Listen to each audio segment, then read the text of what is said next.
First ever factory outlet Mukunda jewellery KPHB Kothapet Khammam Somajiguda Hanamkonda. నమస్తే, మీరు చూస్తుంది సుమన్ టీవీ. నేను మీ కీర్తి.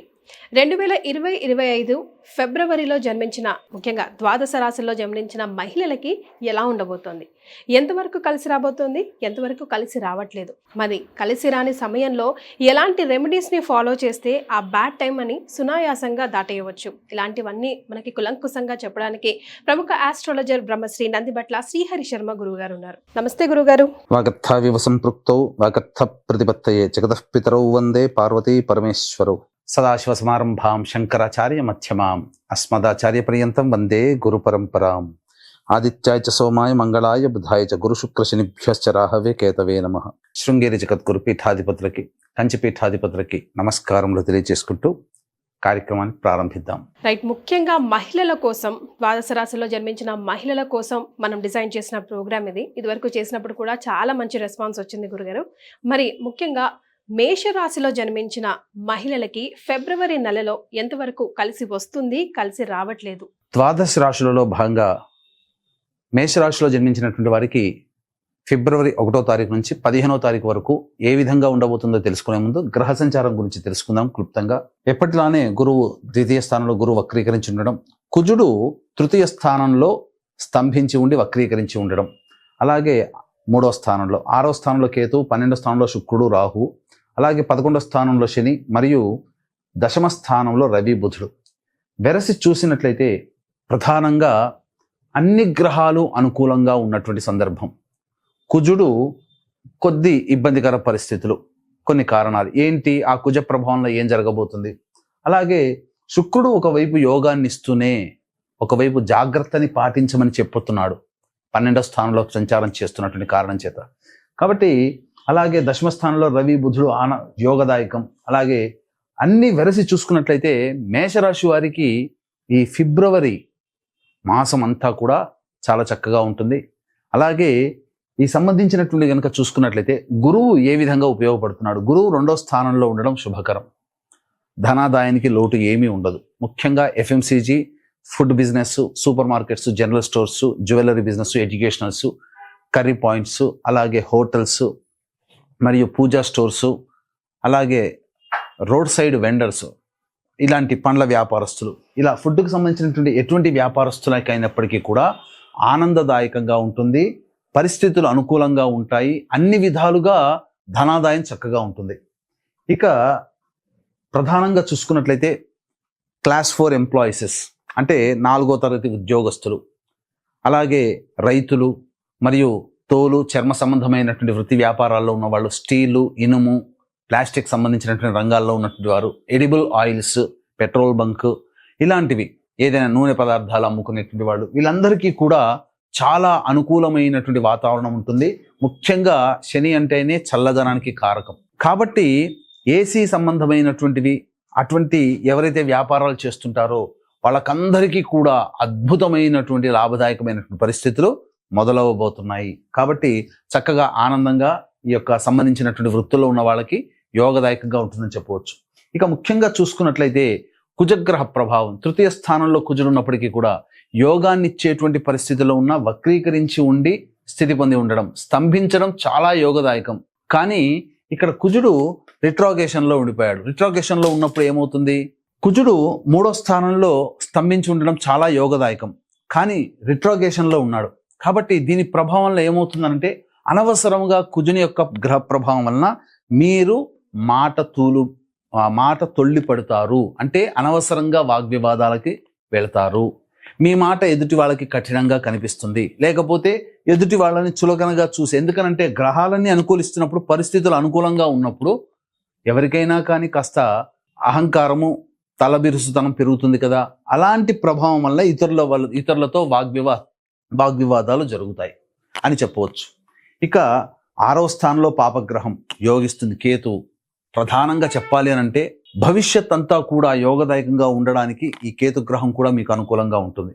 ఇక దశమ స్థానంలో ఉన్నటువంటి రవి బుధులైతే అసలు చెప్పాలి అని అంటే ప్రభుత్వ రంగ సంబంధమైనటువంటి ఉద్యోగాలు కానీ, ఆ ప్రభుత్వంతో పని చేస్తున్నటువంటి వ్యాపారస్తులు, కాంట్రాక్టర్లు, వీళ్ళందరూ కానీ ప్రభుత్వ పరంగా ఆదాయాన్ని పొందేటువంటి వాళ్ళకందరికీ కూడా, ఉదాహరణకి ఎల్ఐసి వ్యాపారస్తులే అనుకుందాం, ప్రభుత్వ పరంగా సొమ్ము వాళ్ళకి కమిషన్ రూపంలో వస్తుంది కదా. అలా ఎలా అయినా కానీ ప్రభుత్వం నుంచి సొమ్ము చేసుకునే వృత్తి ఉద్యోగ వ్యాపారాల్లో ఉన్నారో, ప్రభుత్వం ద్వారా డబ్బు సంపాదన ఆదాయం వచ్చేటువంటి వాళ్ళు ఉంటారో, వాళ్ళకందరికీ కూడా చాలా యోగదాయకంగా ఉంటుంది. ప్రభుత్వ రంగ సంస్థలు పనిచేసేటువంటి వాళ్ళకి ప్రమోషన్స్ మీకు పెరుగుతాయి. అలాగే మీరు కోరుకున్నటువంటి చోటికి బదిలీలు కూడా జరుగుతాయని చెప్పవచ్చు. ముఖ్యంగా ఈ సంబంధించి ప్రధానంగా ఈ మేషరాశిలో జన్మించినటువంటి మహిళలు ప్రధానంగా గమనించాల్సింది, ఈ చెప్పినటువంటి వృత్తుల్లో ఉన్నటువంటి వాళ్ళకి చాలా బాగుంటుంది. ఇక 12వ స్థానంలో శుక్రుడు రాహువు ప్రభావం చాలా అద్భుతంగా ఉంటుందండి. ముఖ్యంగా చెప్పాలి అని అంటే, ఏ రంగంలోనైతే అనగా బ్యూటీ పార్లర్లు, అలాగే రెడీమేడ్ గార్మెంట్స్, బొటిక్స్ నడిపేటువంటి వాళ్ళు, అలాగే అందము మీడియా రంగము అనగా చెప్పాలంటే మీడియా రంగంలో ఉన్నటువంటి వాళ్ళు, అలాగే టీవీ సీరియల్స్లో పనిచేసేటువంటి వాళ్ళు, ఇలా అనేక రకాలుగా సంబంధించి మీడియా రంగంలో ఉన్నటువంటి వాళ్ళకి అందరికీ కూడా మంచి అవకాశాలు లభిస్తాయి. గుర్తుపెట్టుకోండి, మహిళల్లో ఈ రంగంలో ఇప్పుడు చెప్పబడినటువంటి రంగంలో ఉన్నటువంటి వాళ్ళకి అద్భుతమైనటువంటి అవకాశాలు లభిస్తాయి. ధనాదాయం చాలా చక్కగా ఉంటుంది. మంచి యోగాన్ని పొందుతారు. ముఖ్యంగా ఈ మేషరాశిలో జన్మించినటువంటి వారికి గ్రహములు అనుకూలంగా ఉన్నటువంటి కారణం చేత ఏం జరగబోతుంది అని అంటే, మీరు విలాసవంతమైన జీవితానికి బాటలు వేసుకోవాలి, ఆ విలాసవంతంగా గడపాలి, అందరిలాగా గొప్పగా ఉండాలి అని చెప్పి ఆలోచించే మహిళలు ఎవరైతే ఉంటారో వాళ్ళకందరికీ కూడాను అవకాశాలు వస్తాయి. తద్వారా అవకాశాలను వినియోగించుకోవడం ద్వారా అన్ని రకాలుగా మంచి శుభ ఫలితాలు పొందుతారని చెప్పవచ్చు. ఇక అన్నిటికంటే ప్రధానంగా లాభస్థానంలో శని. అసలు చెప్పాలి అంటే ఒక్క కుజగ్రహ ప్రభావం తప్ప మొత్తము 7 గ్రహాలు చంద్రుడితో సహా అంతా యోగదాయకంగా ఉంది. అయితే చంద్రుడికైనా మచ్చ అన్నట్టుగా ఈ 1వ తారీఖు నుంచి 15వ తారీఖు వరకు మనము గత కొన్ని నెలలుగా చూసినట్లయితే ఏ రోజుల్లో ఆదాయం చక్కగా ఉంటుంది, ఏ రోజుల్లో ఖర్చులు ఎక్కువగా ఉంటాయి, ఏ రోజుల్లో ప్రశాంతత తగ్గుతుంది అని ప్రతి మనిషికి కావాల్సిందే. పొద్దున్న లేస్తే డబ్బుతోనే పని. కాబట్టి ఈ సంబంధించినటువంటి వివరాల్ని క్లుప్తంగా తెలియచేసుకుందాం. ఇక వీక్షించేటువంటి ప్రేక్షకులకి గమనిక, కుంభమేళ అద్భుతమైనటువంటి యోగదాయకాన్ని ఇచ్చేటువంటి కుంభమేళ, దేవతానుగ్రహం సంపూర్ణంగా ఉన్నటువంటి గ్రహ సంచారం ఇలా ఉన్నప్పుడు కుంభమేళా జరుగుతుంది, అద్భుతంగా ఉన్నప్పుడు. కాబట్టి ఈ కుంభమేళా సందర్భంగా మాఘమాసం అందున పవిత్ర మాఘమాసము, 3 నదులు కలిసేటువంటి ప్రయాగ స్థలము, త్రిస్థలి అని అంటారు ప్రయాగ. ఆ ప్రయాగలో మాఘ పౌర్ణమి రోజున జాతకరీత్యా ఇప్పుడు మనం అనేక రకాలుగా సమస్యలు ఎదుర్కొంటున్నామంటే ప్రధానంగా గత జన్మ కర్మదోషాలు. కాబట్టి ఈ గత జన్మ కర్మదోషాలకి ప్రాయశ్చిత్త హోమాలు, తిల ప్రాయశ్చిత్త హోమాలు, అలాగే ఇక వివాహము, విద్య సంబంధించినటువంటి ఉద్యోగము, వ్యాపారము, ఆర్థిక సమస్యలు, దాంపత్య సమస్యలు, శత్రు సమస్యల నివారణకి దాదాపుగా 18 రకాల హోమాలు. ముఖ్యంగా వృషభ, మిథున, కర్కాటక, సింహత్తులో, వృశ్చిక, మకర, కుంభమీన రాశిలో జన్మించిన వారికి, అలాగే ఈ 29వ తారీఖు తర్వాత శని కూడా మారబోతున్నాడు కాబట్టి 12 రాశుల్లో అందరికీ కూడాను శని ప్రభావం ఉంటుంది. కాబట్టి ఈ 12 రాశుల వారికి శనిదోష పరిహారార్థమై శనీశ్వర హోమాలు, ఇలా దాదాపుగా 21 రకాల హోమాలు పర్ హెడ్ 2100 రూపాయలకి చేయించడం జరుగుతుంది ప్రయాగలో. కాబట్టి అవకాశం ఉన్న వాళ్ళు కార్యక్రమ తదనంతరం కాంటాక్ట్ చేసి మీ గోత్రనామాదులు నమోదు చేసుకోవచ్చు. అలాగే ఈ కుంభమేళా సందర్భంగా ప్రయాగలో గతించినటువంటి తండ్రి వైపు 3 తరాలు, తల్లి వైపు 3 తరాల్లో మరణించినటువంటి వారికి సంబంధించి పిండ ప్రదాన కార్యక్రమాలు, తర్పణాది కార్యక్రమాలు జరిపించడం జరుగుతుంది. అవకాశం ఉన్న వాళ్ళు ఈ కార్యక్రమాల్లో కూడా మీ గోత్రనామాలు నమోదు చేసుకోవచ్చు.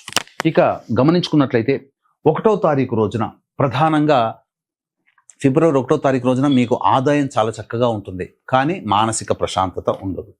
ఇది గుర్తుపెట్టుకోండి అన్ని రంగాల్లో ఉన్నటువంటి వారికి. ఇక 2, 3 తారీఖుల్లో కనుక చూసుకున్నట్లయితే మీకు ప్రధానంగా ఖర్చులు అధికంగా ఉంటాయి.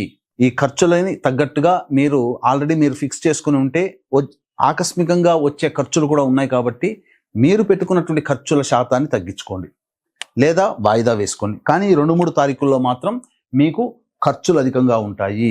ఇక 4, 5 తారీఖుల్లో ప్రధానంగా పెండింగ్ పనులని పూర్తి చేసుకోవడానికి మీరు సమయాన్ని కేటాయిస్తారు. ఒక బాధ్యత తీరిపోతుంది. బంధువులు స్నేహితులతో విందులు వినోదాల్లో పాల్గొంటారు, ఆనందంగా ఉంటారు, ధనాదాయం కూడా చాలా చక్కగా ఉంటుందని చెప్పవచ్చు. అయితే 6, 7, 8 తారీఖుల్లో మాత్రం ఖర్చులు అధికంగా ఉంటాయి. ముఖ్యంగా అది కూడా ఈ 6, 7, 8 తారీఖుల్లో దైవ సంబంధమైనటువంటి కార్యక్రమాల్లో మీరు నిమగ్నమై తద్వారా మీకు ఖర్చులు పెరుగుతాయి. కాబట్టి వాక్కుని అదుపులో ఉంచుకోండి. కుటుంబ సభ్యులతో వాగ్వివాదాలు పెట్టుకోకండి. ముఖ్యంగా ఈ 6, 7, 8 తారీఖుల్లో కుటుంబ పెద్దలతో వాగ్వివాదాలు పనికిరావు. ఇది ఇక 9, 10 తారీఖుల్లో మీకు సంఘంలో పేరు ప్రతిష్టలు పొందినటువంటి వ్యక్తుల పరిచయాలు కలుగుతాయి.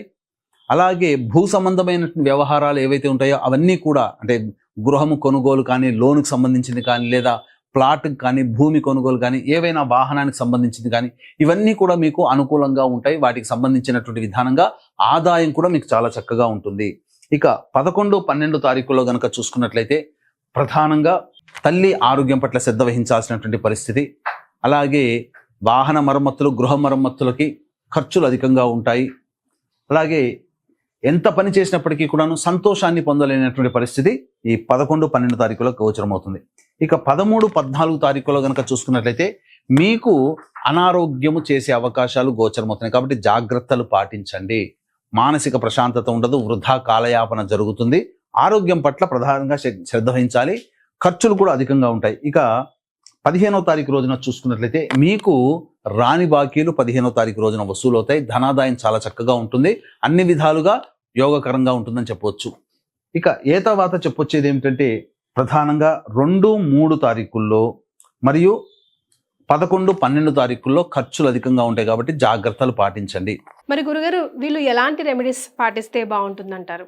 ప్రధానంగా ఇప్పుడు చెప్పబడినటువంటి మేషరాశి వారికి 1వ తారీఖు నుంచి 15వ తారీఖు వరకు మనం వివరించుకున్నాం. కాబట్టి సమస్యలు అనేటువంటివి ఉంటాయి. ఈ సమస్యల నుంచి బయటపడడం కోసం ప్రతిరోజు సుబ్రహ్మణ్య భుజంగ స్తోత్రము, కాలభైరవాష్టకం రోజుకి 3 సార్లు ఈ మేషరాశిలో జన్మించినటువంటి మహిళలు పాటించాలి.